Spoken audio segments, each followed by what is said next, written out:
ഓർമ്മകളിലേക്ക് തിരിഞ്ഞു നോക്കിയാൽ നിങ്ങൾക്ക് കാണാൻ 7 ചിത്രങ്ങളുണ്ടാവും. തുടർച്ചയായി 3 തവണ ഫൈനലിൽ വീണുപോയ ഒരു നായകന്റെ നിരാശ നിറഞ്ഞ മുഖത്തോടെയുള്ള തലകുനിച്ചുള്ള ഇരിപ്പ്, ഒരാൾ അനുഭവിക്കാവുന്ന ഏറ്റവും വലിയ നിരാശകളിലൂടെ കടന്നുപോയി കാണാൻ കൊതിച്ച ലോകത്തേക്ക് കടന്നു വന്ന ഒരു മനോഹര ചിത്രം. ശേഷം നടന്ന തുടർച്ചയായ 4 ഫൈനലുകൾ, 4ലും കിരീടം ചൂടി.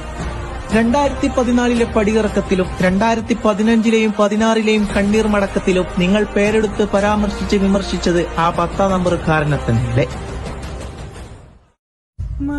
തോൽവികളിലെല്ലാം തോൽവിയുടെ അമിതഭാരങ്ങൾ നിങ്ങൾ അയാളിൽ മാത്രം അടിച്ചേൽപ്പിച്ചതല്ലേ. പക്ഷെ കാലം തന്നതായ മറുപടി നൽകിയപ്പോൾ എന്തുകൊണ്ട് നിങ്ങൾ അത് അംഗീകരിക്കുന്നില്ല? പക്ഷെ ഞങ്ങൾ ഇന്നും അന്നും ഉറപ്പിച്ചു പറയുന്നുണ്ട്, അയാൾ തന്നെയായിരുന്നു ഞങ്ങളുടെ ഹീറോ. തകർച്ചയിൽ അയാൾ മാത്രമായിരുന്നു ഞങ്ങളെ ആനന്ദിപ്പിച്ചത്. അങ്ങനെയാണെങ്കിൽ ഉയർച്ചകളിലും കാഴ്ചകളിലുമെല്ലാം അയാൾ മാത്രമാണ് ഞങ്ങളുടെ ഹീറോ. അതെ, കാവ്യനീതി അങ്ങനെയാണ്. നമ്മുടെ ചിന്തകൾക്കതീതമായി കാലം നമ്മെ കാണാൻ പഠിപ്പിക്കുന്നതാണ് കാവ്യനീതി. ലോക ഫുട്ബോളിൽ പകരമില്ലാത്ത ഞങ്ങളുടെ ലിയോ, ഒരേയൊരു രാജാവ്.